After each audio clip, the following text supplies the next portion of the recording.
And welcome in to the Blitz podcast. I am your host, Mr. Kane Schwartz, and I'm joined by our betting expert and our new Maryland Terrapin, Jaden Kozak. How's it feel, man? How about you give everybody the news? I don't want to, I guess I kind of spoiled it just there. Just a little bit. It's okay though. But I did get accepted into Maryland as of yesterday, so I'm going to be extending College Park this fall. So that's pretty exciting. Been a long time coming. Got a little worried there because there was a little bit of a delay on my decision, but ended up getting it in. So I'm going to College Park next year. Sure. Now we got two Terps. I was talking to Jaden yesterday. We got two Terps, a cat, and a seagull. Which two Terps, a cat, and a seagull walk into a bar. It's one hell of a joke Yeah, setup. exactly. But yeah, we're back. We're not gonna do the whole. We're back. We've been busy with school, all that. You guys already know that spiel. I've given it to you 1,000 times.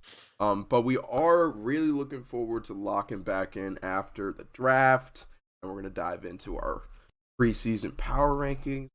Good time looking at all that, looking at the free agency acquisition, they added in the draft, trying to put together a picture of what the league's going to look like next year.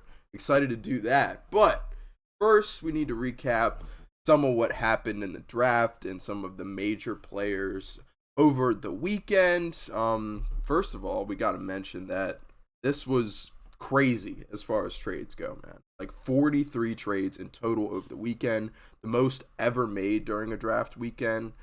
What do you think contributed to that, like, as opposed to other years? Like, why was this the most trades? I think we're starting to see a lot of teams realize the value in trading down. And I think like it's kind of a split 50-50 down the league of teams that realize the analytical value of trading down and getting more dart throws, and kind of the older school teams saying, we want our guy. We're going to get up and get our guy. And teams that want to be aggressive, teams that are buying in now, you look at teams like this, and then there's just completely weird reasons like the Pittsburgh Steelers moving up from 17 to 14. And it came out in a report today that Bill Belichick did that just to screw with the Jets. Who were probably going to take Broderick Jones at 15. That was a guy that they were linked to in the whole pre-draft process, and the Steelers jump up and only have to give up a fourth-round pick when reportedly the Patriots could have got a third-round pick for that move. Um, so I was very surprised to see no player for draft pick trades. Like that was a big thing last year. Obviously, we saw pre-draft. There was a lot of, we saw Devontae Adams, we saw Tyreek Hill. And then on draft night, we saw A.J. Brown get moved, and we had a lot of trade requests come out. DeAndre Hopkins and Buda Baker, notably, obviously both on the Cardinals. One sneaky one that I know Mitchell mentioned to me was like Dexter Lawrence was sitting out of Giants OTAs, and he wants to get paid like all these other big or interior rushers. Maybe that could have happened, but there were ultimately no player for pick trades, which I thought that was going to become the new thing, is these teams that are like on the cusp buying into that known commodity, and we just didn't have a whole lot of that happen. Excuse me. But yeah, I agree. And it also, like, there was rumors that Derrick Henry even might be moved around at some point because his name was being That's thrown another around one. in trade rumors, and it was a question whether or Yeah, and not. we did have DeAndre Swift. Yeah. I just kind of got forgotten because it was on day 3. Like when I say that, I mean like guys getting traded for first round picks. Like we saw a lot last year, and even like I believe it was 3 years ago now, where Stephon Diggs got traded to the Bills for a first round pick, and trades like that we didn't see any of this year. Yeah. And the Titans were rumored to be moving up, too. A lot of people, Peter Schrager Mm-hmm. had them moving up in almost every mock that he did. Had them And there was even some late rumors of Hopkins being involved in that trade up, where it would be like 11 um, or 3 and DeAndre Hopkins for like 11 and some other stuff in that package as well. So, but ultimately none of that happened. I do think, and we'll talk about the Cardinals briefly in a moment, but I do think it's interesting that they had those two guys make relatively public trade requests. Neither of them got moved. Draft came and went. The Cardinals, like, we know that it's going to be a down year for them, especially with the pick that they acquired that, again, we'll talk about in a minute. But now Hopkins is like, who said I wanted to leave? We haven't heard that from Buda Baker now, and obviously he wants to get paid. But it's going to be interesting to see what they do with those two guys, especially considering that this is not going to be a year where they try and compete to make the playoffs or really even win games. Yeah, I was really surprised to see that D Hop didn't go on draft day somewhere, especially the first day. Like I thought Baltimore obviously was an obvious landing spot for him. But with just paying Lamar, that's gonna work. But yeah, it was definitely an interesting draft to say the least. But without further ado, let's dive right into it, man. And the first team that we got to talk about made some draft day esque type moves. Kevin Costner, in kind of making his mold on the Texans draft day. I don't know if there's any draft day fans out there, but it kind of felt like that. Because you had Stroud going at 2. The Texans always had that number 2 pick. And then here's where we started to get interesting. Bryce Young obviously goes 1, Stroud goes 2, and then we knew after that all the dominoes were going to kind of fall, and it would be more interesting at 1 and 2. And damn, did it happen. The Texans ended up trading back into 3 to get the guy that some people had them mocking in the first place. Which was Will Anderson. They got Anderson in exchange for 12, 33, and the 2024 first and third round picks, which is kind of steep. I mean, basically 3 firsts for Will Anderson. 12 and 33 were eventually traded for Paris Johnson. I guess that's an easy way to look at it. But do you think that was worth it for the Texans to up to 3? What are your thoughts?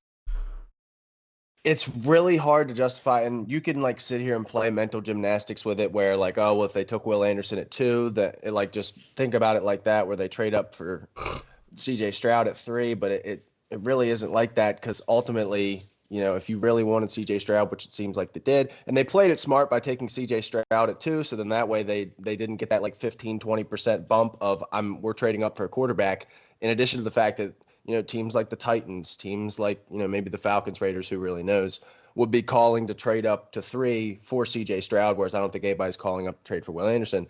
I think it's a culture move more than anything. It's we have had not really any good players since the whole Deshaun Watson debacle happened, and we need to get good players in the organization, and we need to make strides towards winning, which I got to commend them for that.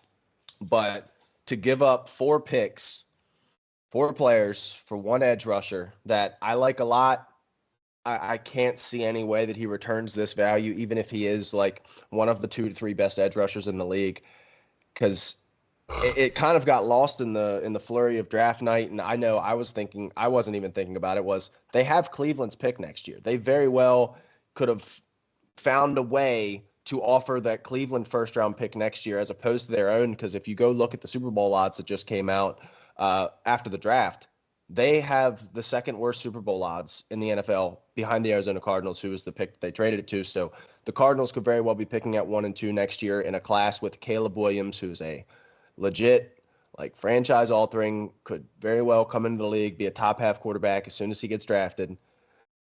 And you just gave up an opportunity to go get that guy for an edge rusher and a quarterback that, a lot of people liked. I had him as QB3. I just don't see the like high end with him. So we'll see how that works. But again, I think they're just trying to make strides towards winning, and I gotta respect them for that. Yeah, for sure. You got to respect him for doing that. Also, D'Amico Ryans, like, as soon as he comes in, they start off firing. So, like you said, it's kind of a culture move. It's a new age Houston type deal. But some of the thoughts on Anderson, at least that I was hearing, are that like he'll never be that like superstar. Like he'll be a really solid player in the league, and maybe gets a couple Pro Bowls here and there, but he's never gonna win like a year. See, I never like I looked through a little bit of his tape just because like I didn't watch a whole lot because I've been relatively busy. But Will Anderson was like I never really understood why he was getting that conversation, because one of the main things it reminded me a lot of the Aiden Hutchinson versus Trayvon Walker debate of last year, where it was Will Anderson versus Tyree Wilson this year, of just arguing like what is Will Anderson's ceiling. And it reminded me a lot of Aiden Hutchinson last year, where you've got the Tyree Wilson who's the project, and he's got the arm length, he's got all the physical tools that you want, but he's going to have to, like, you hope that Tyree Wilson can become what Will Anderson is, the same way you hope that Trayvon Walker can become what Aiden Hutchinson is. And I just think that ultimately the NFL as a whole is just kind of overthinking it with, that he's not going to be that good. I think that he could be a Pro Bowler like this year. Like I don't think that's crazy. And I think that he does have that all pro ceiling. I don't think he's going to be Lawrence Taylor, but I think he could be like a multiple time all pro guy, especially with a defense that's going to scheme him up. And this definitely felt like this had D'Amico Ryan's handprints on it. He's an Alabama guy himself, goes up and gets an Alabama edge rusher. So I like the player. I like the spot. It's just the fact that they had to move up that far to do it, and how much they had to give up to do it is kind of where I find issue. Right. I see, as I'm sitting here, I'm trying to think of comparisons. Like, he's kind of small for an edge rusher. He's not as big as okay. Late career Von Miller is kind of what a lot of people came to. Khalil Mack, like later career Khalil Mack was also another thing.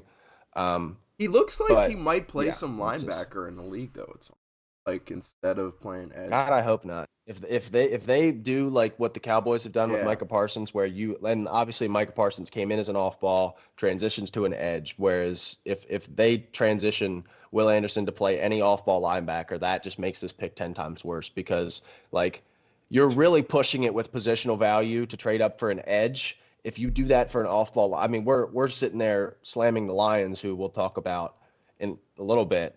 We're slamming the Lions for taking a linebacker at 18. If the Texans play Will Anderson at all at off-ball linebacker, drafting him at 3, Casario's not going to be drafted next year. That's fair. Okay. But let's move on from the Texans. And as we mentioned, they made that trade with Arizona to get Will Anderson at 3. And let's look at their side of the deal. As I mentioned, they got 12, 33, and a 2024 first-round pick from the Texans, which could end up being a top 5 pick. Most likely will end up being a top 5 pick, and a third-round pick. 12 and 33, as I mentioned, were traded for Paris Johnson. But I think I like Arizona's side of this. They got new leadership over there, and I think that's a good first move for them. They get there. I think that they were going to go Paris Johnson at 3 regardless. Like, even if nobody called, I think that they were going to go Paris Johnson at 3. But they ended up getting some value. They ended up getting some picks back, including a 24 first. And they get their guy anyway at 6. So what do you think, man? Yeah, this is a hell of a first draft for Monty Ossenfort in his first year at GM. I remember as I was watching the draft, I was like, yep, they're going to bleed the clock here. They're going to try and take any calls that they can. And at the very last second, if they don't get any, they're going to run the card in. And I think it's going to be Paris Johnson.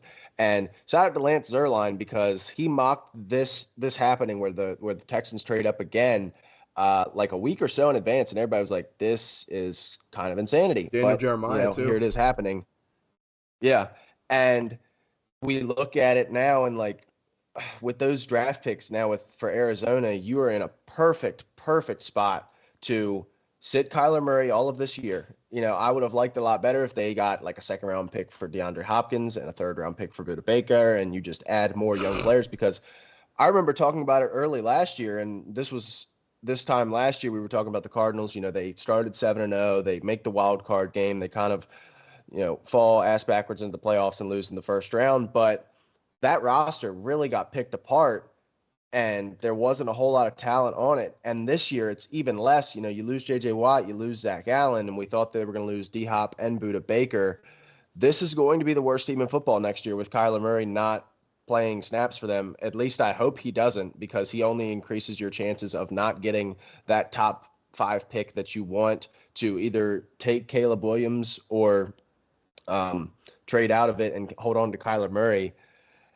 But now you, as Monty Ossenfort, a new front office in there, you got a new coach in there, you have a clean slate pretty much with this roster. Like, there are guys that they're drafting 3rd, 4th, 5th round that are going to be starters for them, because that roster is so barren of talent. They even like another really underrated loss that they had was Byron Murphy, who was one of the better young slot corners in the league. Just let him go to Minnesota for nothing.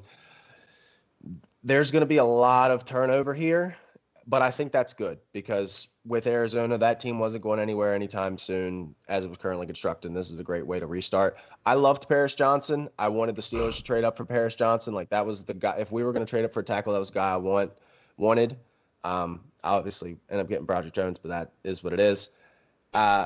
And you're not really giving up a whole lot here. You're giving up, I think it was because they had 34 and the Texans gave them 33. So they gave up one of those two to come up and get Paris Johnson along with that 12th pick that they got from Houston. So the trade really comes out to you're giving up 3 for Paris Johnson, a first round pick next year, and a third round pick next year, which I think is pretty solid because Paris Johnson can be your left tackle of the future for Kyler Murray. This was a guy that Kyler Murray wanted.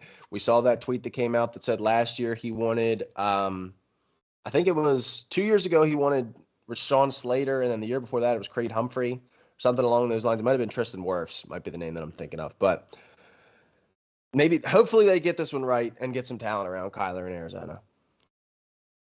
And also, last thing that I'll mention is it kind of seems like that Arizona management, the new GM over there, seemed like they kind of knew D-Hop didn't have too many options, and they kind of banked on him coming back. And it seems like that was a decent bet because, I mean, they didn't get any value for him back, but realistically, yeah, I mean, we just saw Swift, who's a lot. I know he plays running back, which is a risky proposition and all that prior context, but like he probably would have gone for what, a third, a fourth, something like that. It's not like you're getting crazy value back for him, and you'll have one of the most notable wide receivers in the league next year, who's already had good rapport with Tyler. You've seen it work out pretty well. So, I mean, Yeah, the Arizona I know Cardinals with that dog this is shit not. last year. I will not Yeah, I know. avert from that. And let me tell you, they're going to be a lot worse this year. So, and I know that it's kind of hard to think this way as an NFL GM and as an NFL coach and then even as NFL players as well, but it is in your best interest to lose as many games as you possibly can this year. And like Paris Johnson is perfect because Paris Johnson as one piece of a five-man offensive line isn't going to affect winning that much, especially with no Kyler Murray there. DeAndre Hopkins could affect winning. Yeah. So if we got a third-round pick that was a guard or a defensive lineman or something like that that doesn't really impact winning on a rookie deal, I'd honestly almost rather have that, which is why I'm a little, if I was a Cardinals fan, I'd be a little unhappy that we didn't trade DeAndre Hopkins because also he's only got 1 year left on his deal. So once this season is over where, he's going to be looking around at a team that likely is going to be a 3-4 win team and be like, do I want to come back to this? Yeah. Like I've only got one good contract left. Do I want to sit here for what is in all likelihood a rebuild when you know that he's going to have a market? Teams like Buffalo, teams like I would have said Green Bay, but that's not the old Green Bay Packers. Needing a wide receiver all the time. Yeah. That's not even a thing anymore. But like the Chiefs, teams like that would love to have DeAndre Hopkins. That's not even a thing anymore. So I don't know. I don't know how I feel about it, but just the trade in a vacuum is fantastic, and I love the value. Yeah, and a good start for new Arizona. All right, let's move on from the Texans Cardinals talk, and let's move into arguably probably the biggest draft out of all 32 teams, and that was might not even be the biggest draft in Pennsylvania. Oh, okay. Definitely made the most waves. How would I put it like that? Howie Roseman sent every GM in the league into a frenzy during draft weekend, drafting all the Georgia Bulldogs. As you can see, 2 of them lined up there. But the Eagles really had one hell of a week. Let me recap it for you. So they traded up with Chicago from 10 to 9 to draft Jalen Carter. And that was interesting for me because it seemed like Chicago, Jalen Carter would have been a fine fit in Chicago, to be honest. I thought that's where I mocked him. And in a last minute, 20-minute mock draft that I put together, literally right before the draft. But that's where I had him going. It made a lot of sense. And Howie somehow convinces Chicago that, no, you don't need the number 1 prospect. It was some Jedi mind tricks type shit. And they ended up getting from 10 to 9 to draft Jalen Carter, who obviously has had his pre-draft worries from teams. I liked how Sirianni and Roseman, I don't know if you saw the clip, where apparently some reporters talked to him about the incident that happened with the accident. after the parade. Some reporters talked to him afterwards, like right after the draft, and Howie Roseman and Sirianni were asked a question about it. They immediately shut it down, and I like that, man. Dude just got fucking drafted. He was literally crying on stage, like so happy to be there, and then all of a sudden you're bringing up the shit that's been haunting him for the past months. But what are your thoughts on Jalen Carter? Do you think he was the number one overall prospect in this draft? And how do you see him sliding in right next to Jordan Davis? And what are some of the differences? I know Jalen Carter is clearly the better prospect. I mean, I think this is the best place for him. I think this is a culture for him to come in, be successful. You know, this was a guy who you definitely like when the Cardinals were picking at 3, I was like, that is a terrible idea. This is a team that doesn't have anything established at this point in time. New GM, new head coach, kind of a frantic mess right now. But the Eagles, he comes in to a situation where he's got a lot of vets around him on the defensive line. He's got familiarity with guys like Nakobe Dean, guys like Jordan Davis, and then later on in the draft gets his running mate from this year, Nolan Smith, who's a locker room leader, a guy that you want to have in your locker room next to a guy like Jalen Carter to keep his head on straight. Obviously, it's a conversation as to was this the right move for Chicago to do? The only reason why I could imagine that they did this is if the off the field concerns, whether that be, and the thing was, it wasn't just one issue with Jalen Carter. It was obviously the incident that involved his teammates. It was him showing up to his pro day 12 pounds overweight. It was him struggling to get through the drills and having to quit early through the drills. It was telling teams that we're picking outside of the top 10 that he's not going to work out for them.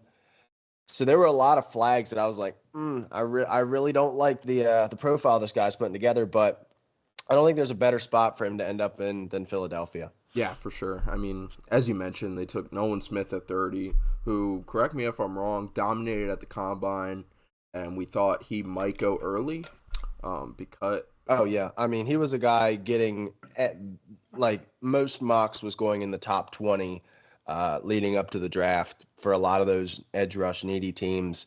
He's a little smaller, and I think that's why he slipped a little bit, but I was surprised to see him fall all the way to 30. And of course, Howie Roseman picks him up. I mean, I think what makes everybody so enamored, like at least the media world enamored with Howie Roseman, and what kind of makes the NFL so frustrated is he keeps it simple. Yeah. He's like, okay, you guys don't like this guy for this reason, or you don't like him for this reason. We're just going to take him. We'll figure it out. If it doesn't work, it doesn't work. And quite honestly, they're just on an amazing hit streak of those guys. We remember a few years ago where in between that Super Bowl run that they made in 2018, they had a couple really rough drafts. You know, the J.J. Arcega-Whiteside pick over DK and A.J. They had the Jalen Reagor over Justin Jefferson. And those picks were just like, why are we doing that? But now he's just on a good run of it. And, maybe in a few years he's on another bad run of it where he just picks a couple guys that he has a gut feel about and it doesn't work out. So we'll see on that. But as of right now, he's just Howie Roseman's riding the heater as the best GM in football. Yeah, I mean, I can't. I saw an Eagles fan, one of my roommate, freshman and sophomore year, Ryan Asman, is an Eagles fan. And I saw him the other day, and it's just like, how can you not be pissed at that guy? Like, how can you just not be pissed at Howie Roseman? Like, apparently, the rumor going around after the draft was that a lot of GMs were annoyed with what Howie did in the draft. And honestly, dude, like, you hit the nail on the head. I wanted to say it, but congratulations, you got out first. They overcomplicate things. Like, other GMs just, like, overcomplicate the fuck out of it. Like, they just think, like, it seems like Howie is a madman running, like, a Madden franchise out here. But... I think he just drafts off a media consensus board. Mm-hmm. I honestly think that's got to be what it is. But I mean that, like, it makes your fans happy. Like, just you can't be unhappy at how you can't be annoyed at Howie Roseman just because you aren't. Yeah. You can do the same things. You choose not to, and then your fans are angry at you about it. Like Howie's getting all the praise from Eagles fans and every other team in the league, and every other NFL fan. And, I mean, I imagine you get jealous about that, but you are overcomplicating the shit out of everything. Like, he He sees the best player. He knows the best players on the board, and he goes for value. And I mean, like, he doesn't overcomplicate it. Like other teams looking at Nolan Smith at 30 or even Jalen Carter at 9. It's like you look at those guys and you wonder. A lot of teams start to psych themselves out. Why is this guy falling? What do other teams? They're calling into. They don't know what's wrong with him. They're not confident in themselves. So hats off to Howie for being fantastic GM and having the balls to pull off moves like this on draft day. So hats off to them. But let's dive into more of the Eagles draft recap. They took Nolan Smith at 30. They took Kelee Ringo. Is it Kelee Ringo? Yeah, okay. Kelee Ringo at 105. And that entire 2021 Georgia defense plays in the NFL now. Historic. And the Eagles have a decent amount of those guys. They have Davis, Nicole Dean, Jalen Carter, Nolan Smith, and Kelee Ringo. And they even added to their Georgia Bulldogs squad in trading for Detroit Lions running back DeAndre Swift. This is one of the craziest stories I've seen in a while just because it developed so quickly.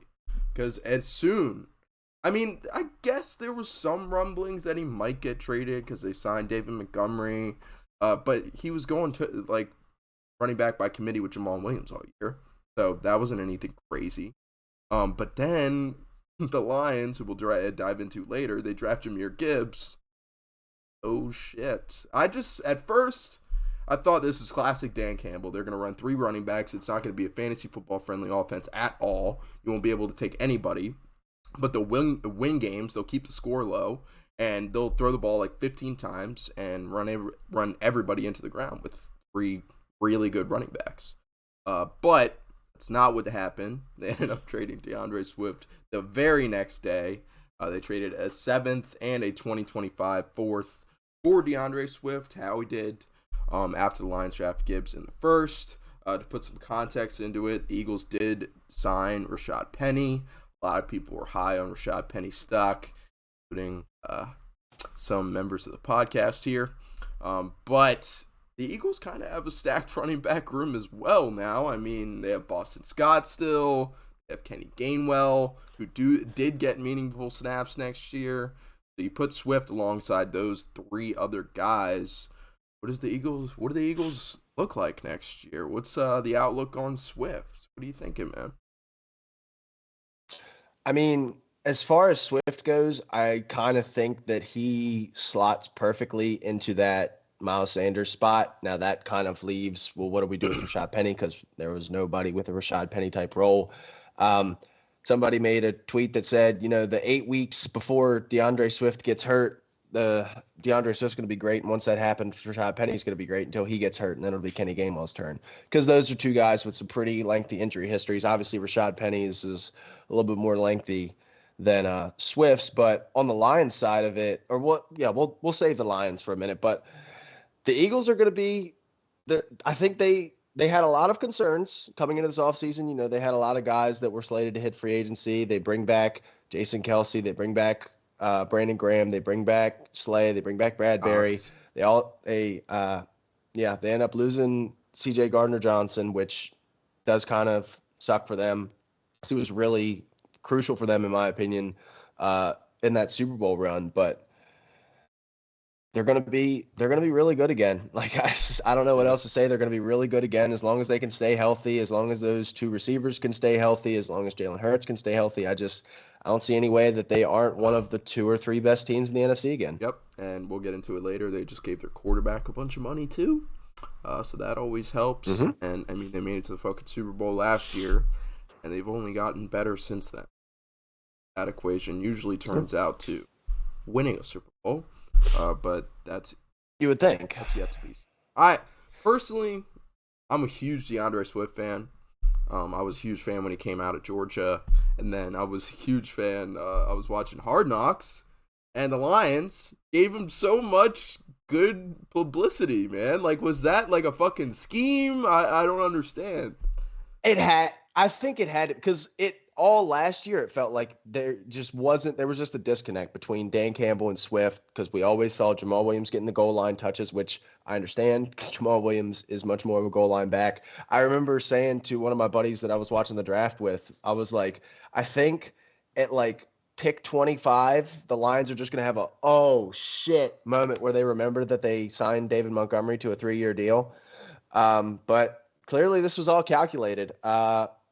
The value. I mean, we have. I don't even know if we've mentioned. Can we just move on to the Lions? I want to talk about the Yeah, Lions. I'm so mad yeah, about for this. sure. Last thing, like, well, I mean, God, I'm just still caught up. Like, they said he'd run 1,000 yards and catch we a can sit here. thousand fucking yards of yak. Like, that's what they said. He was gonna be at 1,000. He was gonna be at 1,000 guy. That's what they said. They kept saying he was special, and obviously that was all bullshit. This has been a very elaborate plan to make the stock go up on DeAndre Swift and then trade him on draft day. So congratulations to the whole crew up in Detroit. But let's dive into it. That crew up in Detroit. GM Brad Holmes made 4 trades over the weekend, and he started off by trading down to 12 and drafting Jahmyr Gibbs, which, as we mentioned, kind of kicked off this whole Swift thing. And then they drafted Jack Campbell at 18, which is a classic Campbell pick. But they now have Gibbs and Montgomery headed into the backfield next year. I mean, we've really already talked about Swift, but do you think it was time to move on from them, or are you confident in the duo they got going this year? I mean, I think it was kind of time to move on from DeAndre Swift. I didn't think that this was the way that they do it. Because the big conversation point around the Lions in this draft is the positional value that they targeted, and they've done so well over the last few years of being very smart with their picks and using them on high value positions. And then in this draft, they use what is their last draft of excess draft capital from the Rams on the Matt Stafford trade. You're picking at 6, you're picking at 18 with your own pick, and you have the opportunity to, get a Tyree Wilson. They could have moved up to grab an Anthony Richardson. They could have moved up to grab a Will Anderson. And like Anthony Richardson sits behind Goff, and there's your quarterback for the next, 5, 6, maybe 10 years. Who knows? In this weak NFC. And I just can't wrap my mind around using it on running back, which is the least valuable position in football. Linebacker, who is the least valuable position. Tight end, who's not in that, or which is not in that elite positional value, and safety, not in that elite positional value. And it fills holes, which I guess is good when you're trying to go in on this team in a weak NFC and you think you've got a shot now that Rodgers is out of the division.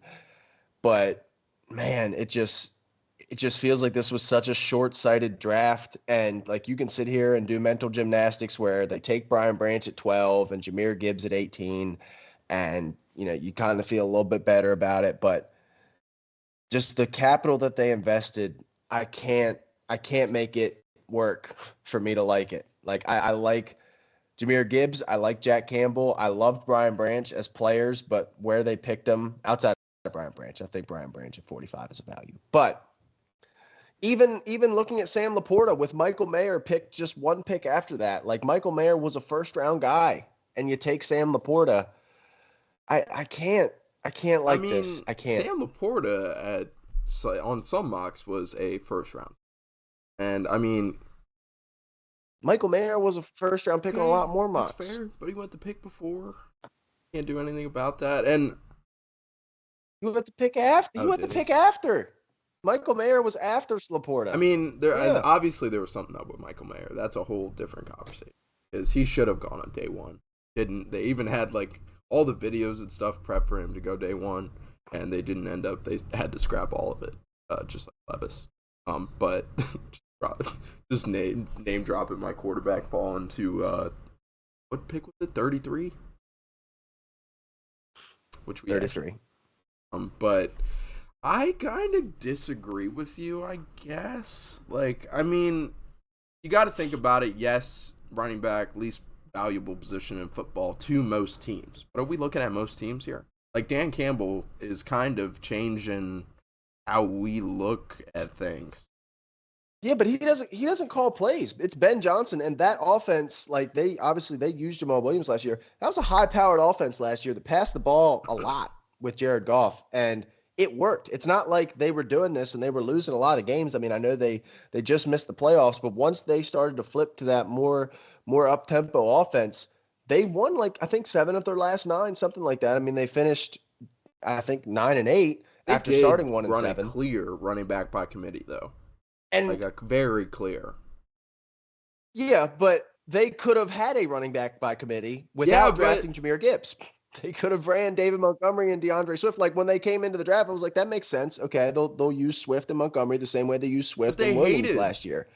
And now you've essentially swapped. They hated DeAndre Swift. So if you hate the guy that you're going to be running a running back by committee with, and a running back by committee in Detroit means a lot more than anywhere else, because that was a big. They don't run. I mean, draft Kendre Miller at 71. Draft Tyjae Spears at 81. Devon A-Chain, 84. Tank Bigsby, 88. Charbonnet in the second round. Like, use this. Lucas Van Ness is still available. You could have solidified that edge group.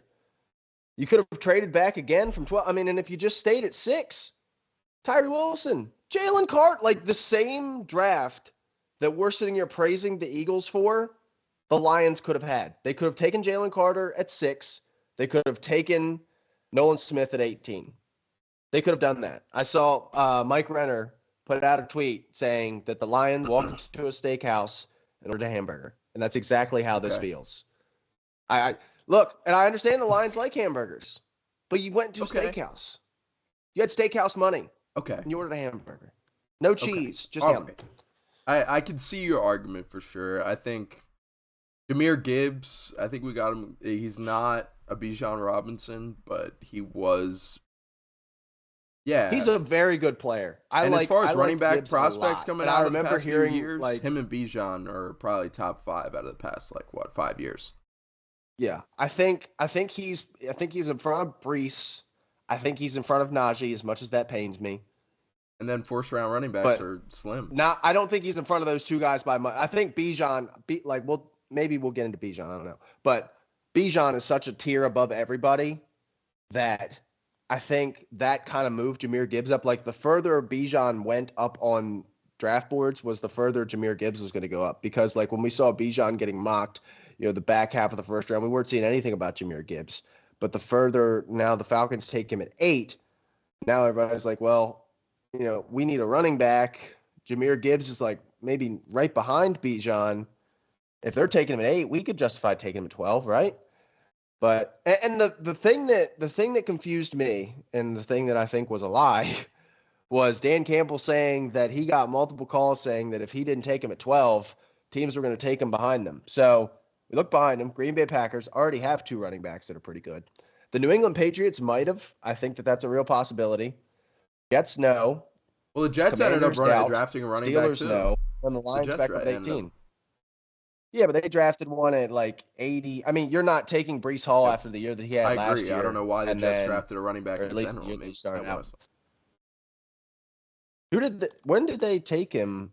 Yeah, they took him late. I was watching it on day 2 and 3. Yeah, But you got to have depth there. I think I know your boy Michael Carter's still there. But with the injury history that Breece has, you want to have a guy that, if not that Breece has an extensive injury history, but coming off the torn ACL, you just want to have some insurance there. But I don't know, man. I think, like I said, they walked into a steakhouse and got a hamburger, and I think they're going to be regretting this 2 to 3 years from now when they realize, man, we could have our franchise quarterback, and now they're going to be stuck with Jared Goff, until whenever, because you can't. What are you going to do? You either trade away your own first-round picks to go get a legit guy, or you just stick with Goff. And I don't think you're winning a Super Bowl with Jared Goff. Sorry. But you could win a Super Bowl with a quarterback that was being mocked in the first round by some, and that is Hendon Hooker, the old man, the ACL injury. No, you couldn't, because Hendon Hooker Hendon Hooker is Jared Goff. If Hendon Hooker works out, he's Jared Goff. Yeah, I mean that. And I think that that's what a lot of teams were seeing is like, well, if he gets healthy, we'll have a Jared Goff type quarterback, a Kirk Cousins like quarterback on a rookie contract for the next 4 years. And that's our window. And that's where the appeal came from. But Anthony Richardson, if Anthony Richardson pans out, Yeah, you have Campbell obviously. Newton. Like, that's what you could have Hey. right now. If Anthony Richardson didn't work out at quarterback, you could have used him like you're going to use Jahmyr Gibbs. But were the Lions in a position to draft Anthony Richardson? No. He went at 4. They could have traded up. I don't know. Overall, I think I disagree with you for the most part. I do like they got big names in the draft, bro. They traded up to 45 to draft Brian Branch. They got good players. And look, yeah, Brian Branch was a guy that, I mean, hell, I think in my second to last mock, I had him being mocked to the Eagles at 10. Like, I love Brian Branch. He was in the green room. And I think he's going to be a phenomenal player with him. But everything before that, just value-wise, can't get with it. If they would have drafted all these guys in the second round, I'd have been walking out saying the Lions had the best draft of anybody. But I think there was a lot. I mean, I'll talk about it when it gets to the. There was a lot of, we know who our guy is. I want to go our guy. And it seems like Jahmyr Gibbs was the guy. Yeah. And that, Campbell I think, was definitely the guy. That part of it, I think, is Dan Campbell. I think he had, I really like this kid. And props to him because they're going to get Campbell Soup sponsorships like out the ass between Dan and Jack. They have secured that. They've secured that money. So, props to him. That's a money move. That's exactly what when he made. That's gonna pay. That's gonna pay for his contract. To wrap up the Lions' thoughts real quick. I mean, the Lions haven't really been good in our lifetime, man. I mean, are the Lions finally gonna be like not just having a one-off year and sucking for the next 5? Like, are they actually gonna be consistently good under the Dan Campbell leadership? Now, consistently is tough to say because the only teams that like we can say consistently for the next 5 years are going to be good are Kansas City, Buffalo, Cincinnati, Baltimore, probably. I mean, now with and Philly, Lamar Jackson, Philly, and I don't even know if we're putting Jacksonville in that tier with Trevor Lawrence. I was gonna say Chargers, but I probably wouldn't say that right now. Well, because dumb shit happens to them. God bless you, Mitchell. But I think the Lions, like if you were talking about next year, I think the Lions would have been okay without doing this. Now, I think this year, this helps them a lot. It fills a lot of needs for this year, and it probably makes you a lot better for this year. Jahmyr Gibbs can be used as a receiver in the short term while you're missing Jamison Williams. Jack Campbell, I think, could very well be like a Pro Bowl linebacker, but it's just a thought of what could have been, like how much better could we have made this team 3-4 years from now. And even if you're like, well, we really made our team better this year, are you winning a Super Bowl this year? Like that's the only way that I would justify these picks is if like you've got a locked and loaded top 5 quarterback, a really good defense, and these are just the couple spots you needed to fill to make yourself a Super Bowl team. Like if the Eagles made these draft picks, I'd be like, that's fine. But, seemed like a very Dan Campbell draft. I mean, what do you expect out of a staff of all ex-NFL players? I mean, they're going to go the big name college guys and that. I mean, if you just look at if you take out where they drafted them, like if you don't know where these guys were drafted at all, and you just mention the names that they drafted, I mean, they're good players. They're great players. And I think that that's a great draft. Maybe value, you can argue about that, but overall, I think draft. But all right, damn, I didn't even get to fucking use the Lions picture, man. God. Yeah, dude, what the hell? I was just sitting there thinking. I'm like, it didn't even occur to me. I'm like, we're sitting here talking about the Lions, and you've got the fucking Eagles picture up. God damn it, man. Whatever. There's Jahmyr Gibbs on your left here. There's Jack Campbell, the other first-round pick. Go ahead. Fun thing that I found out because I was looking for these pictures. This looks exactly the same as last year when they did their press conference with their 2 first-round picks last year. They had a shorter African-American fellow with dreads on the middle left. They had a white tall defensive player on the right, Dan Campbell on the left, and Brad Holmes in a Nike tracksuit on the right. Exact same layout and everything in back-to-back years. If you don't know who we're talking about, Jameson Williams and Aiden Hutchinson looked the exact same in their photo last year. Yeah. But shit's crazy, man. Well, enjoy this picture of the Lions right here. Take it in. Try to soak it in with the. Just leave it up for the next one. We'll just be like a picture behind on all of our conversation points. That sounds like a plan. First pod back in 2 months. That's how we usually run this joint. But what we want to talk about next is the new generation of quarterbacks. I mean, we've been hyping up this quarterback draft class for I can remember in basically 2 years. I mean, we've been doing this podcast for 3.5 years, and we've seen this quarterback prospect or quarterback class on the horizon, and it's finally here. Bryce Young went 1 to the Panthers. C.J. Stroud went 2 to the Texans. AR-15, Anthony Richardson. AR-15, by the way, one of the coolest nicknames in football right now. Now that he's, I think he did say that he was going to denounce that because of the, like the whole assault rifle gun negative control connotation thing. That probably makes sense. A shit ton of people are still going to call him AR-15. So good luck with and if that. he wears 15, he's just gonna. It's not gonna change. But yeah, good luck with that.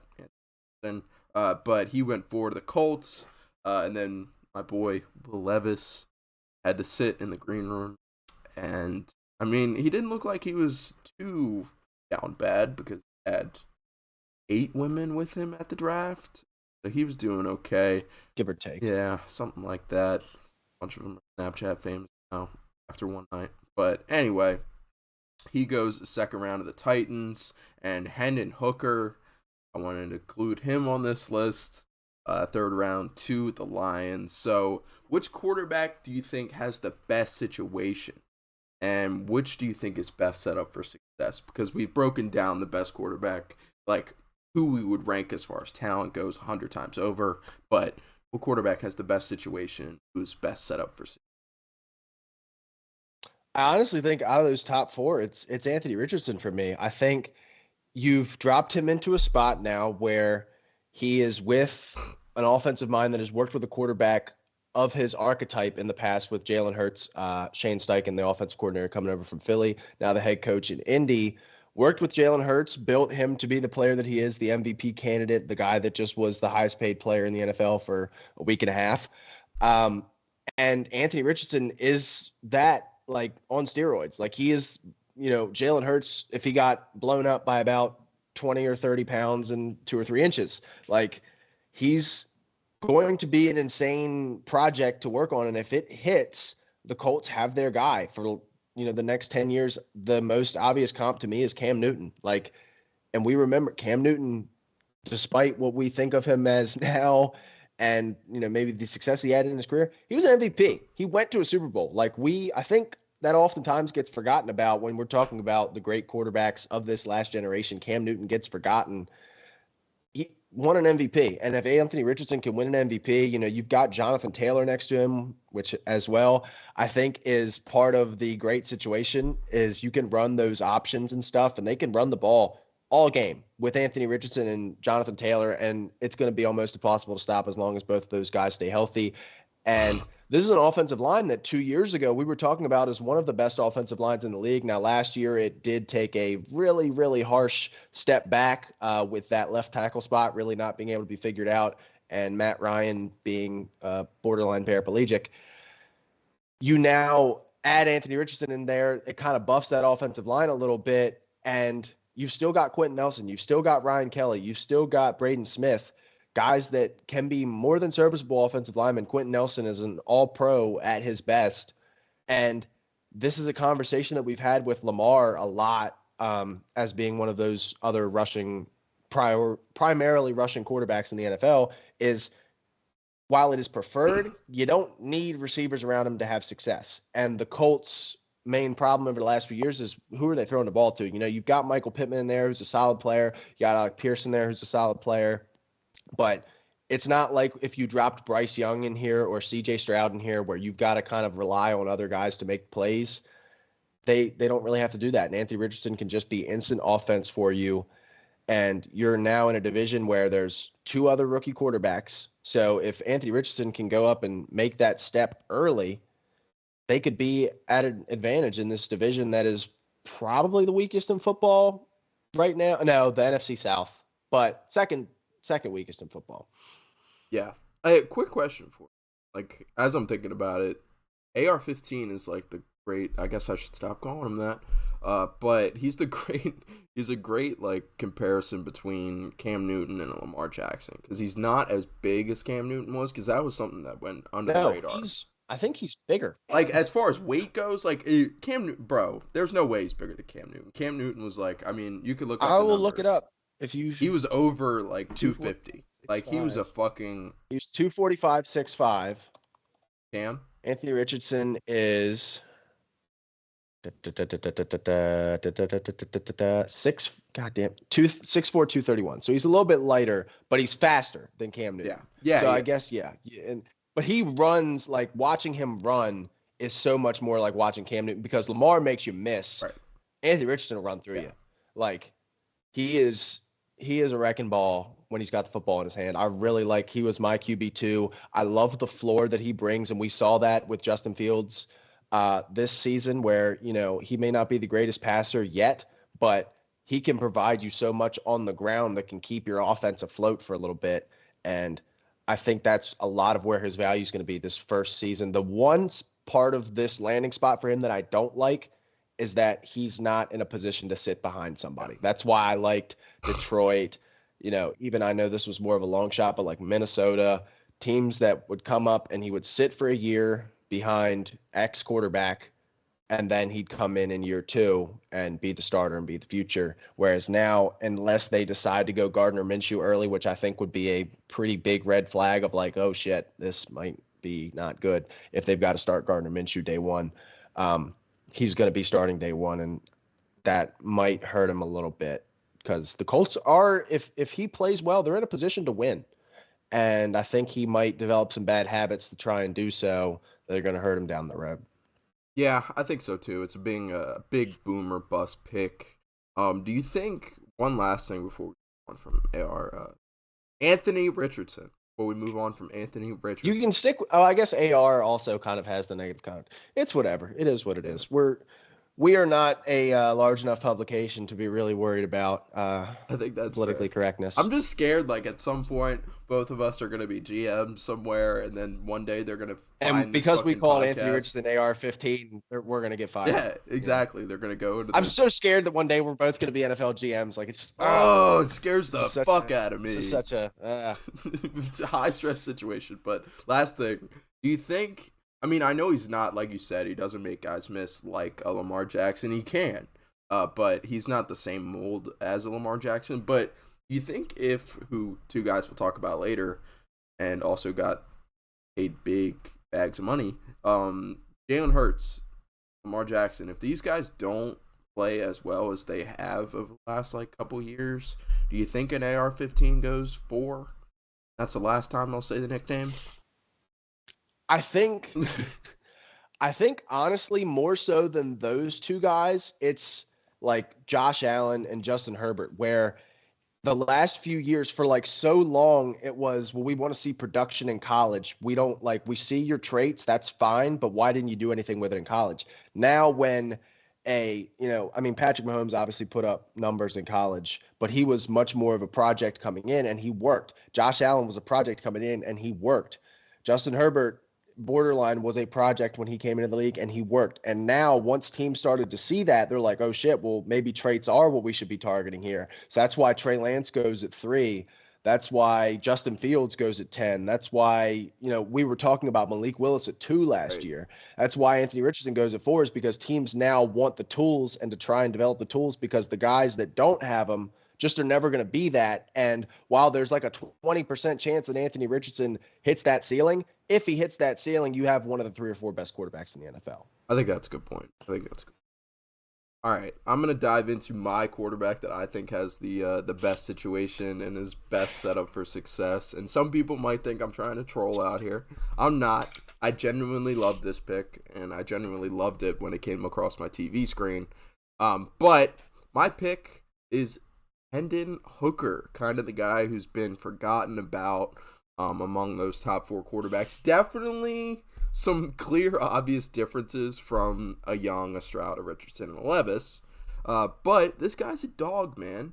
Like a lot came out of the draft that this guy was a clear leader with like a champion's mentality, which is a lot. We've heard that from a lot of different prospects, but the guy saying it was Peyton Manning. Like, and I know he's got the Tennessee bias and everything, but obviously Peyton Manning is a good indicator of a guy who has a championship mentality, the ability to lead a locker room, all those things. He has a lot of passion for the game, and that's something that like guys like Stroud, Young, Richardson, they lacked because they had the talent. They didn't really have the passion for the game like he does. And what he lacks for in the physical traits that those guys have, he makes up for it with football IQ and leadership. It sounds like I'm putting together a Dan Campbell player.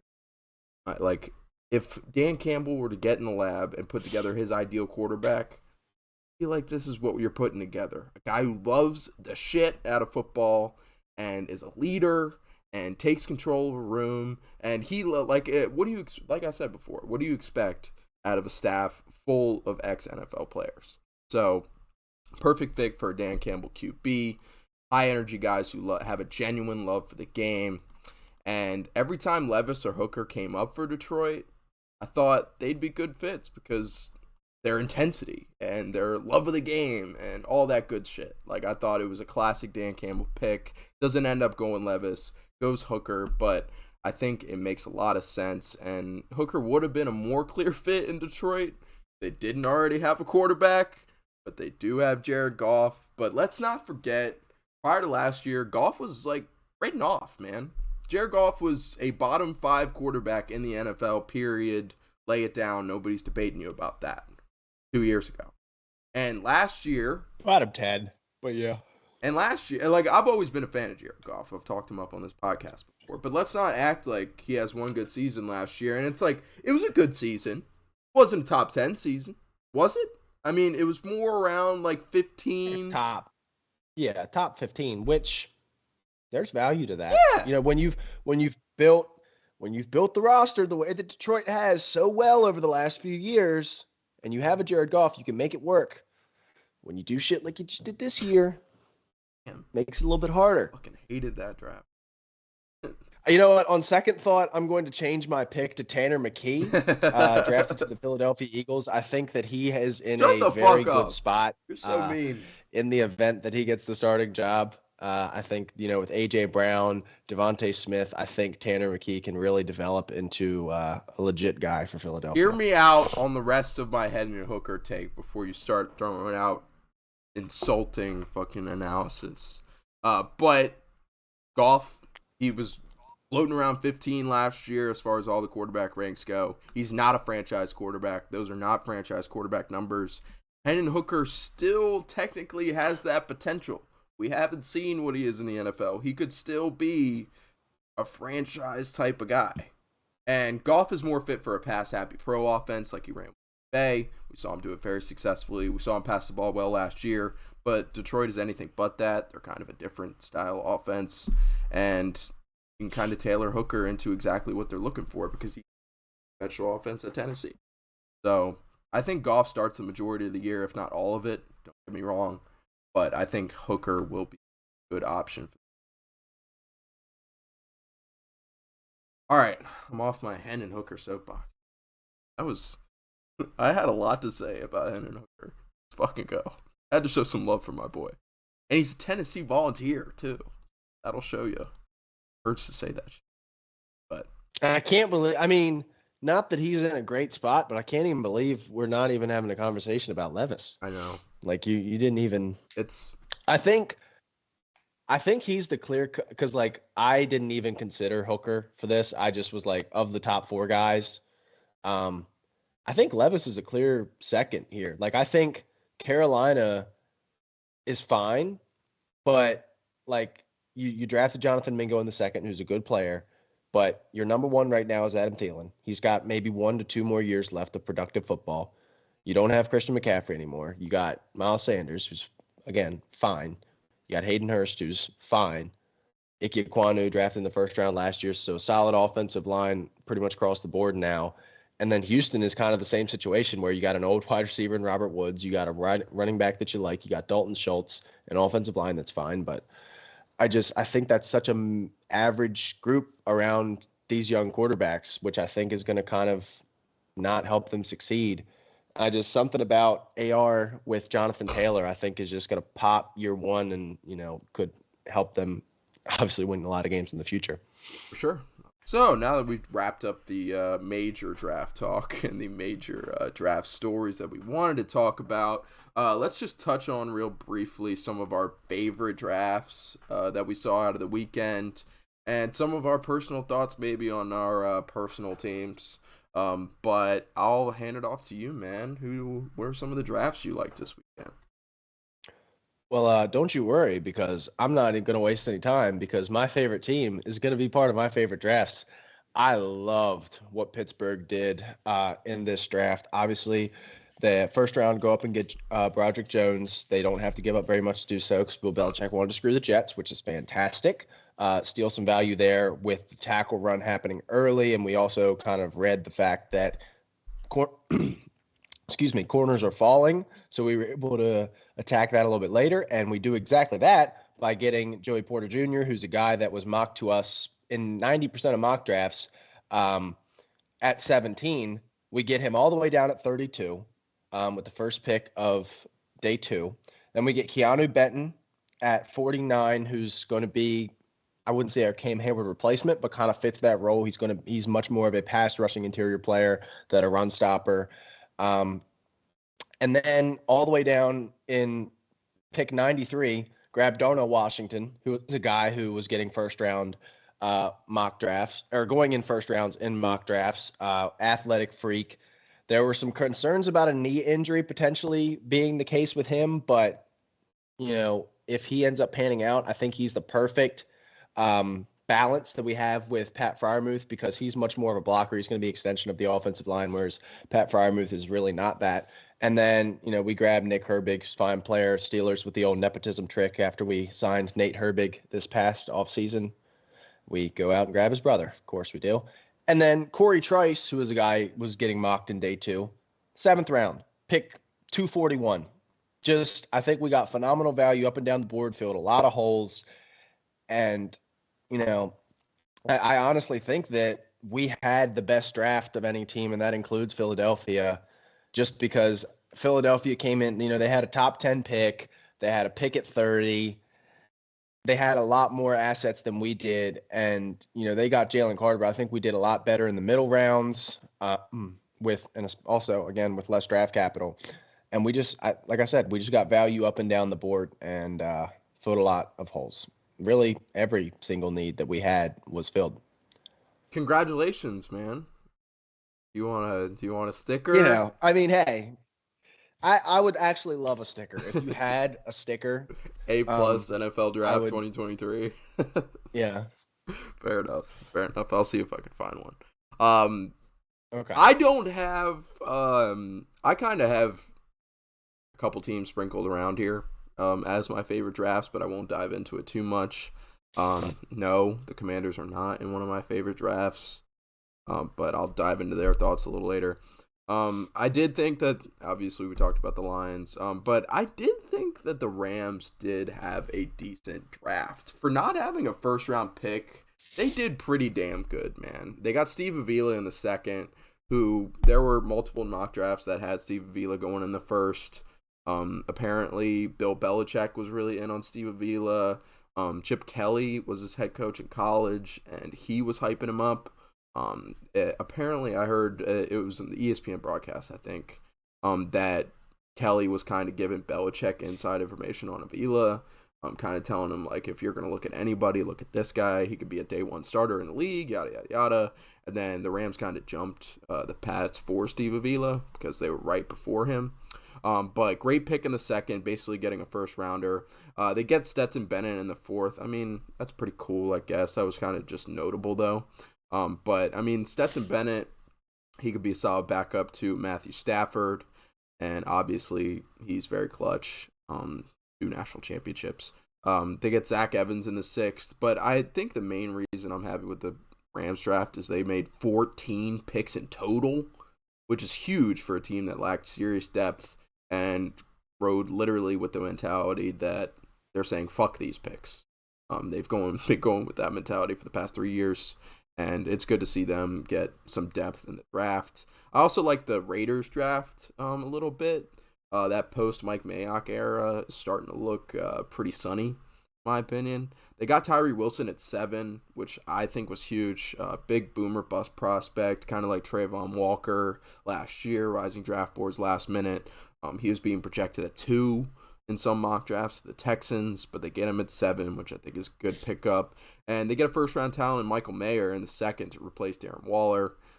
First-round talent in a deep tight end class, which we've already talked about Michael Mayer. I think that's a great pick for the Raiders. They got a Terp in the 4th round and Jacorian Bennett. And I am a fan of the Aiden O'Connell pick later on in the 4th. He doesn't have the physical traits that a lot of the guys have, but he was the best quarterback in college at one time or another last year. Like, multiple times throughout the year, he was the best quarterback in college. So I think he'll give Jimmy G some good reps or good competition in training camp. Who knows? He won't take over the job, but I think it'll be a fire under Jimmy G's ass a little bit, and who knows, maybe O'Connell takes over at some point. And they did draft Christopher Smith, safety out of Georgia, who was national championship legend in 2021. Another Georgia Bulldog that completes the set right there of the 2021 defense. But yeah, I think that's a really solid draft for the Raiders. And last team that I'll mention, I thought the Dolphins had a decent draft for not having a first round pick for tampering. Really, I just want to mention, I thought Devin Achane was a great grab. They grabbed him late. I wouldn't have been upset.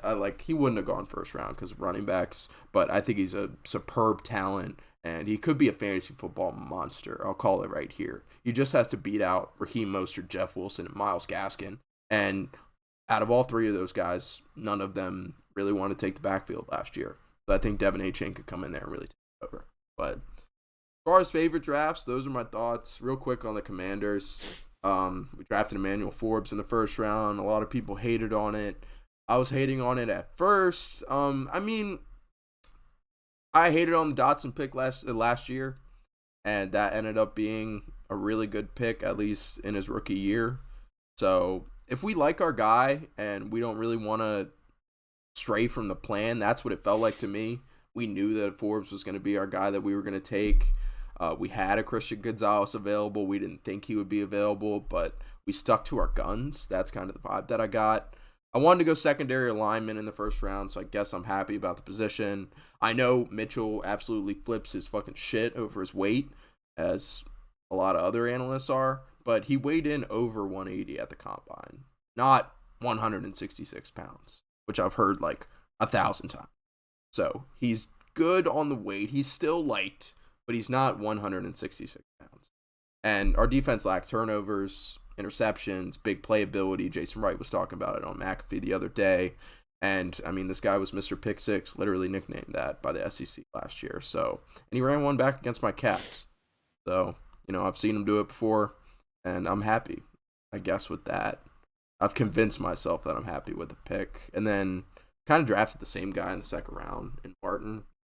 I'm happy about.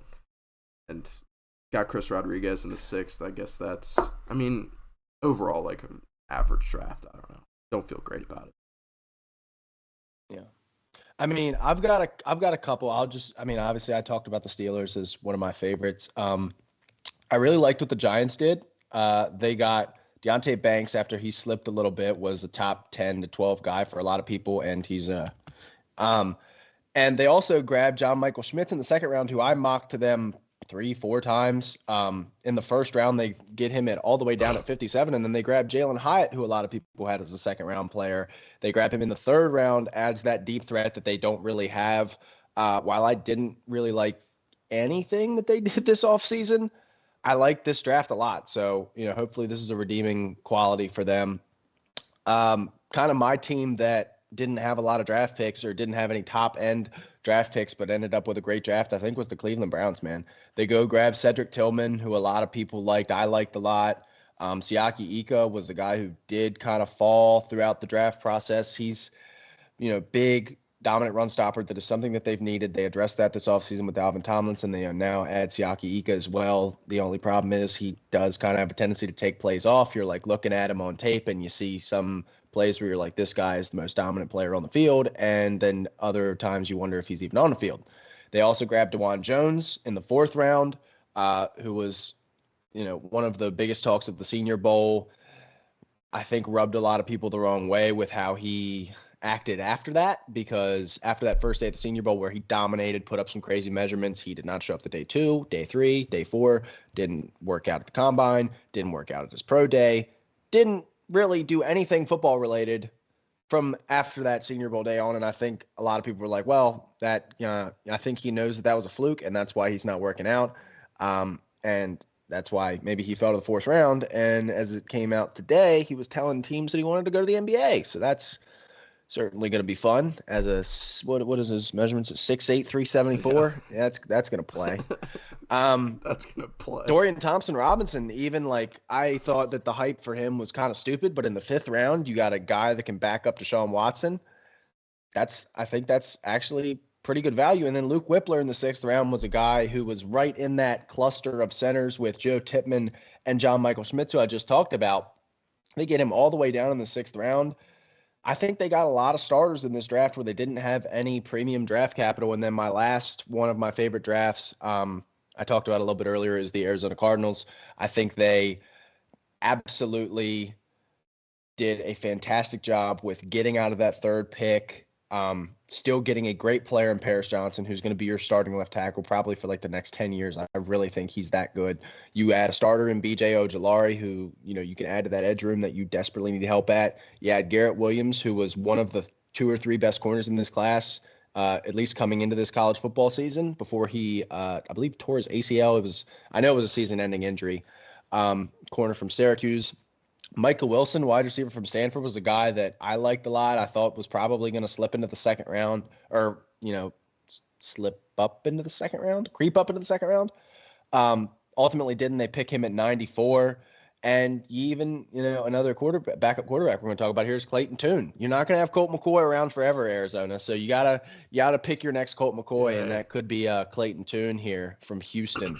So, and again, not only did you have a good draft just as a whole, you added what could very well be the 2nd overall pick, or even maybe the 1st overall pick in next year's draft. I think that, while it's obviously being talked about a great deal, it's not being talked about enough. The Houston Texans gave up what could very well be a higher pick than the pick that they traded up for this year to get up to that spot, and they picked at 3.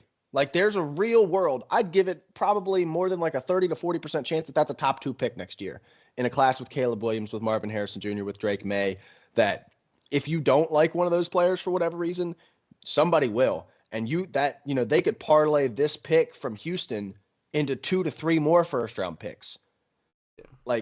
That is big time moves for a roster that needed a massive overhaul, and it's going to have the opportunity to do so over these next few years, either around Kyler Murray or around whoever they draft next year or after that. Yeah. Obviously, the Texans think that they're going to be in good place next year, because they would never have traded. I can't see a world where C.J. Stroud and Will Anderson add 4 wins to your team. I can't. D'Amico Ryans, man, I'm kind of bought in. I don't think that they'll be.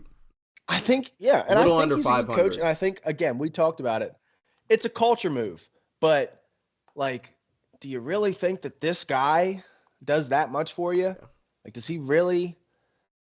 Is Will Anderson going to be better than, who was available at? I was about to say Jahmyr Gibbs, but Lucas Van Ness and maybe Marvin Harrison Jr. next year. Is Will Anderson really better than that? Yeah, I don't know. It's going to be hard for them to return value on that pick, and that's why I think Arizona did so well on that. That's fair. Last thing on the draft thoughts, one other draft I wanted to throw out before we conclude on draft thoughts. I thought the Seahawks had an awesome first round. They got Witherspoon, top cornerback in the draft. I didn't know that he should have been going that high, but I texted the chat and it was like, yeah, that was where he's, because earlier in the draft process, Dude, he's good. He was not going top 10, I feel like, but I was picking him to 3 to the Cardinals like a lot. I think Witherspoon's gonna be like a very, like, especially now you put him alongside Tariq Woolen. Now Tariq Woolen can be a 2. Like, you're really building something here in Seattle, and this is exactly what I'm talking. And this is why I'm so frustrated with the Lions. I know everything keeps coming back to the Lions, but the Seahawks had the exact same situation of, okay, we have excess draft picks from a team that we traded our franchise quarterback to. You look over the last few years, they've got Charles Cross, they've got Kenneth Walker, they've got Tariq Woolen, they've now added Devin Witherspoon, and they've added Jackson Smith and Jigba. And the Lions had the opportunity to do that, where they add the 2 best players at their positions in this class, and didn't. Yeah. And that's why it's frustrating to see what they did. That's exactly what I was going to say. Like, Witherspoon and JSN were the best prospects at their respective positions. At corner and wide receiver. Like, those are 2 extremely high impact positions. Yep. And they were the clear number 1 prospect at their position. There wasn't any doubt about it. Yeah. So I love that. They did go 2 running backs in the rest of their draft. They went, I do like Charbonnet out of UCLA. Yeah, that. But just slaughtering my fan. Like, I was coming into the dynasty from my dynasty team. I know no one cares about this, but coming into the NFL draft, I was like, man, I'm really worried about Ramondre. Like, I don't know if they're gonna like, they could take a running back at 14 and just fuck me like massively. And I walk out of the draft and I'm like, well, shit, now Rashad Penny's worthless. And Kenny Walker, who I was like, all right, this is my guy. Like, I've got McCaffrey. I've got a really good team for a 10 team, by the way. I got McCaffrey, but I'm like, Kenny Walker's going to be my guy, like, once McCaffrey can't really do it anymore. And they drafted running back in the 2nd round, and now they're going to have split carries. And they drafted what was probably the best receiving back in this draft. It's not named Jahmyr Gibbs in the 7th round, the guy from Georgia, and I can't remember his name. But he's going to be getting snaps too. So fuck the whole thing. I know. Kelly McIntosh, I put him on here in the notes. Like, he was good, and he played for fucking Georgia, so obviously he's got some talent. Mm-hmm. And it's classic Pete Carroll, man. It's going to be Rashad Penny, Chris Carson all over again, and it won't be fantasy friendly, and you won't ever know who's going to go off. It's going to be a great time. All right, man. I think it's about time we almost get out of here. But first, we got to talk about the contract extensions given out to some big-time quarterbacks in the league. And starting off with the improperly aligned picture of Lamar Jackson signing his extension today. This was put out today, obviously. Gotta love it. And we didn't know what the details were on Lamar's contract. We didn't know what all the guaranteed money would be. It was rumored that it would be around $200 million. It ends up being 5 years, $185 million guaranteed. And then right before that, Jalen Hurts kind of set the market by going 5 years, $126.5 million guaranteed. So big-time quarterbacks getting paid. What are some of your general thoughts? And I don't know if we want to compare these two because I think they're great in their own right. But I guess what it means for the next big quarterback deal, which is probably Joe Burrow. But I'll hand it over to you, man. My immediate thoughts are I hate everything because I thought it was over. I thought there was no way. This was prior to Odell Beckham signing. I thought there was like 20% chance he'd be back. You know, they've been working on this contract for 2 years. Nothing has came of it yet. And oh my God. And he requests a trade on Twitter. Like, he's like, all right, you all don't want to put this out. I don't have an agent to put this out. I'm just going to do it. I'm just going to put it out on Twitter. I want to be out of here. Like, I don't want to be here anymore. And that's what I was saying is, like, the difference between before this and after this is, you know, before we can't seem to get the numbers right. Now I don't want to be here. And then as soon as Odell Beckham signed, I was like, well, he's coming back because Odell's not signing there to play with Tyler Huntley. Like, that's not happening. He's got assurance from somebody, whether it be from the Ravens front office, whether it be from Lamar himself, whether it be from both, that Lamar's going to be back next year. And I really thought it was it. I thought he was leaving my division because I love Lamar. I think Lamar's a fantastic player. I think Lamar is super overhated. but he plays for like the team that I hate most in all of professional sports. So it's a little hard to recognize that a lot. But I mean, you pay your guy. Like, while it would be nice to just have a carousel of rookie contract quarterbacks, you got a Lamar Jackson, you pay him, you now have to do some real extra work in the cap, and now you got to work the draft a lot better because really, you can't have more than like 4 or 5 guys that are being paid like legit money if you've got that max quarterback. So you got to think they've got Mark Andrews getting paid at the top of the tight end Yep. market, Ronnie Stanley getting paid Roquan. at the top of the tackle market, Roquan now getting paid at the top of the linebacker market, Marcus Williams getting paid at the top of the safety Didn't market, think about and that. Marlon Humphrey at corner. And I know it's a 1-year deal, but you're also still paying Odell. So you now have to, like, Zay Flowers kind of has to hit for you, or now you're in this same spot where you were 2 years ago or a year ago, or hell, before you signed Odell Beckham, of where are we going to get receivers from? So, and the other thing is now, like, who do you bring in? They brought in Rocky Sin, which I'm like, damn it, another, like, it's so frustrating because the Ravens front office is so good. And I promise I will talk about Jalen Hurts, but that front office is so good. Like, I knew that they would just sign Rocky Sin, fill that cornerback hole, because I was like walking out of the draft, I'm like, well, they didn't take a CB2, so at least there's that. Nope, they got their guy there too. So there's not a lot of holes on this Ravens team, man. Like, do not be surprised if they're like a 1 seed this year. I'm dead serious when I say that. Like, they have filled every spot. They've got I mean, you think about on the defensive end, you got Marlon, now Rocky Sin. You got 2 great safeties in Marcus Williams and Kyle Hamilton. You've got Roquan Smith in the middle. You also drafted Trenton Simpson to go along with Patrick Queen, who still might be on the roster on day one. You've got some young edge rushers. They might bring Justin Houston back. Offensive line, as long as it stays healthy, it's going to be a solid group. You now got the best group of playmakers Lamar's ever seen. And really, like, when you break it down with the addition of these guys, this is probably one of the best group of playmakers in the league. Odell, Mark Andrews, Zay Flowers, Rashad Bateman, like 3 wide receivers plus a tight end. There's not a whole lot of teams that are doing better than that. I still have my doubts about J.K. Dobbins, despite what certain individuals might think of him. But he's fine. Like, he's going to be serviceable at running back as long as he's healthy. He's going to be pretty good.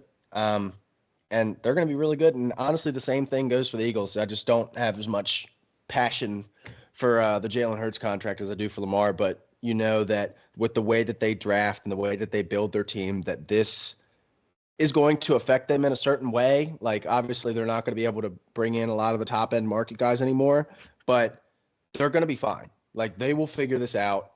Like I said, this is one of the 2 or 3 best front offices in the NFL.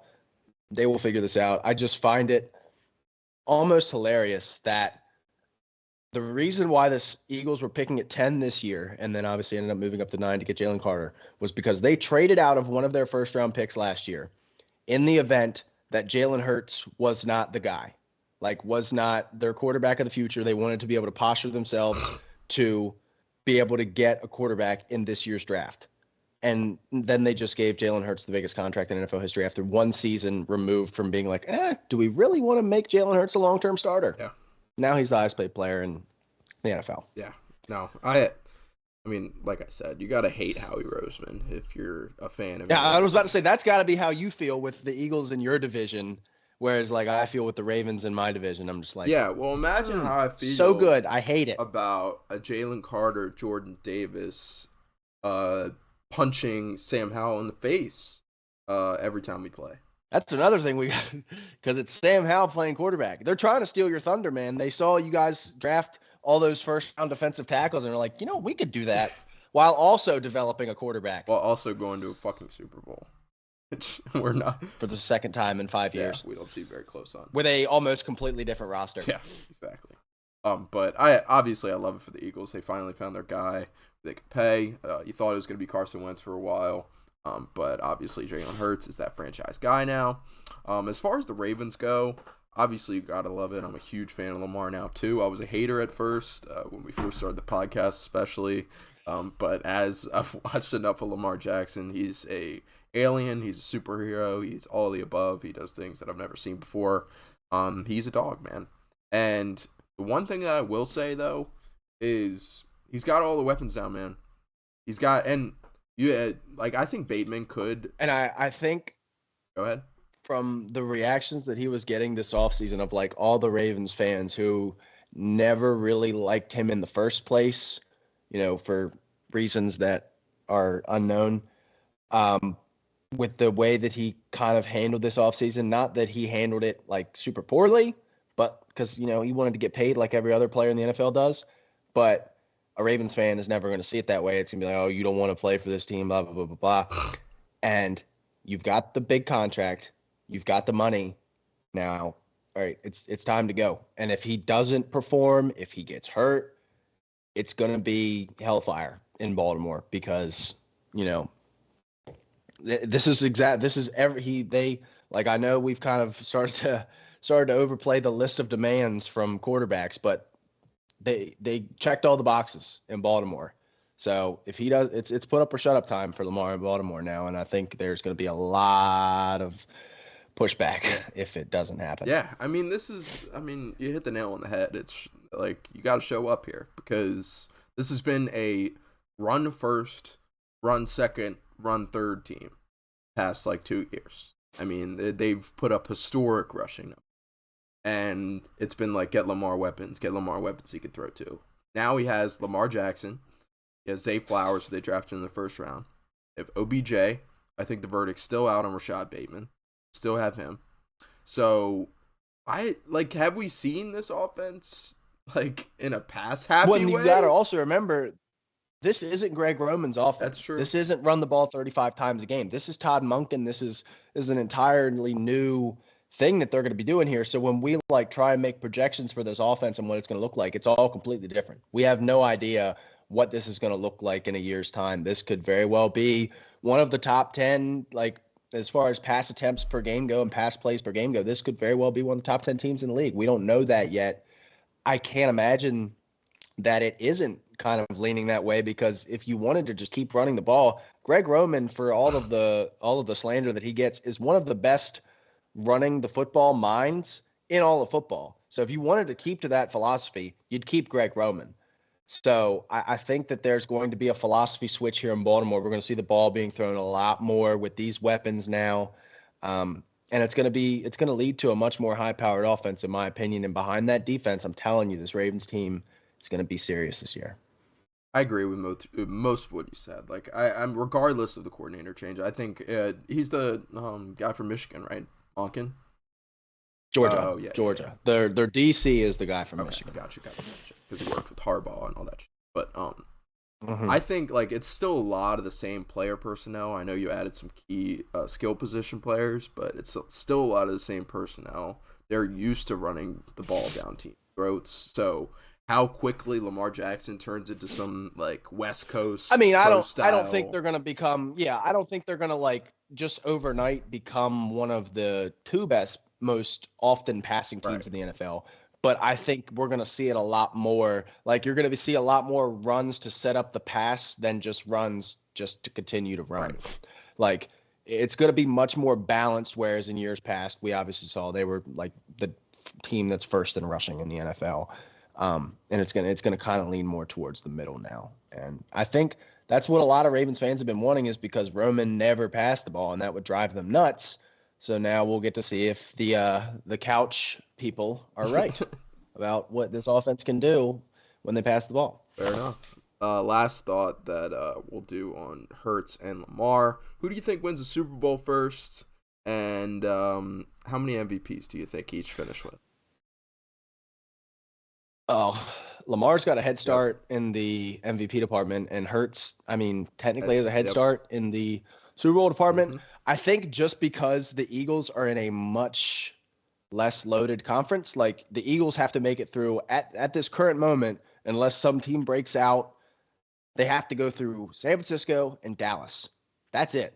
You're then after that, you're looking at Detroit, you're looking at Minnesota, you're looking at Seattle, the Giants. Are we serious right now? I just named 6 teams. The 6th best team in the AFC is probably the Jets.